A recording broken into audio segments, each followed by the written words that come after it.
ndëruara familje Jusufi, zoti Qamil Jusufi, aktivist të devotshëm të mërgatës sonë, zonja Saime, ndërime mirë se keni ardhur, ndëruar veprimtar të mërgatës sonë, ndëruar përndjekur politik, ndëruar meritor të jashtëzakonshëm për ditët që jemi sot, pra lirin dhe pavarësinë në Kosovë. Faleminderit edhe një herë që jeni bashku në një promovim të veçantë, të një libri të veçantë sot me ne këtu. Është kënaqësi e veçantë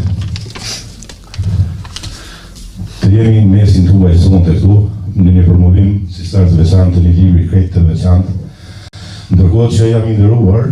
të jem pra ju sot edhe në dy cilësi, në atë të moderatorit të këtij promovimi, por edhe të recensentit të librit Lufta për Kosovën. Me të vërtetë, çdo fjalë e çdo vepër për atë dhëm nga këtu, nga Brigata, pra që ka më ndryshe dhe pak me më shumë emocion.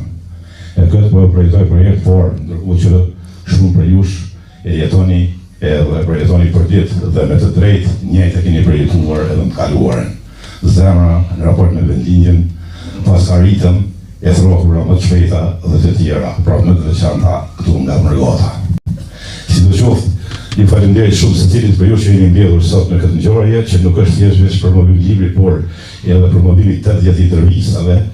të pothuaj të pokaq personazheve, të cilët nga dora e parë flasin për luftën e Kosovës, duke qenë vetë në vijat e para të saj, secili në pozicionin e tij. Të tri vëllimet e para të projektit Lufta për Kosovën përbëjnë një prej përpjekjeve më të mëdha